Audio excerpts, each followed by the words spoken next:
2:23 in the morning, and Construction Stories part 104. I don't even know. Real workers. So, today went pretty well. It wasn't bad, really. It was just... nothing really stuck out, which is fine, but stuck out. Stuck? Should stuck be a word? I don't think that's a weird word. I don't like that.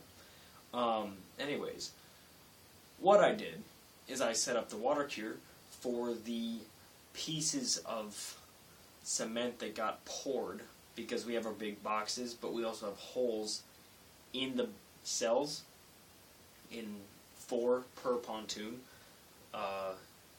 so that we can put stuff in and out of the pontoon, like lifts, which are really big. So that means basically we had a 10 by 5 hole in the ceiling of each cell, not each cell, whatever.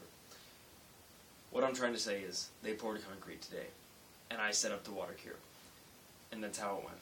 It was pretty great. And then after lunch, we went out and we went flagging, so that was also great. I have these super warm, fuzzy gloves that I never wear ever, just because they're so warm and fuzzy and like leather and well made, so I don't want to ruin them, you know?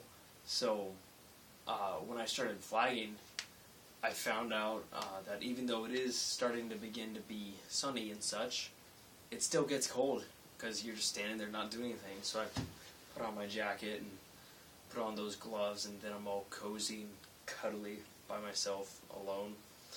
And I don't know, it was just nice. It's real nice. Yeah. Well, the reason the title is Real Workers is because I was standing there with my sign and just sitting there wondering about life, making up songs and singing them and listening to people on the radio, the usual. And I see something move on the ground. I'm like, whoa, what the crap? So I look really hard, and there's something that seems to be like waving around. And so my curiosity is piqued. And I just get down on my hands and knees and get really close, and I look at it, and it's this little tiny anthill. Just a super tiny anthill with those super tiny ants. I think they're sugar ants? I don't know. No, they were bigger than sugar ants, but they were still super small. And it's just this ridiculously small hole in the ground with ants coming in and out of it. And I guess I realized that's my first world fear, is having like massive amounts of ants over in my house or something. That's just scary. But so the little ants had their little anthill and jazz, and I was looking at it and I was like, huh. And then I kicked some dirt on it, because that's what human beings do, is we're jerks and we kill animals that don't threaten us for no reason. So I kicked some dirt on it, and these ants were like, oh no, let's fix it. And so they start fixing it, and it was, I don't know, like it was, this is going to sound kind of stupid, but I'm just sitting here, like, watching these ants, you know, I'm just like, huh. And every time they cleared out the hole and made it, like, clear again, and they'd all start going back in and out, I'd cover it up again. And every single time they're like, let's get it uncovered.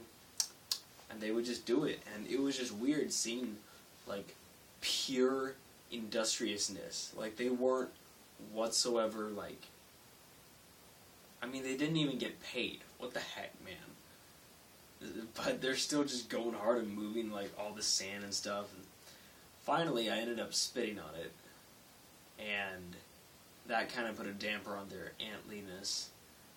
And so I felt kind of bad, so I kicked some bark over it, so I wouldn't see them anymore, so I wouldn't feel bad anymore.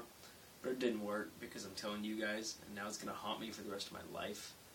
I'm not going to be able to go to sleep tonight. I'm just going to be thinking about these ants that I probably sealed in to their underground tombs. Anyways, that's about it. I'm going to go take a shower, and I'm going to maybe draw something or work on my papers, and then I'm going to go to sleep. Have a wonderful night.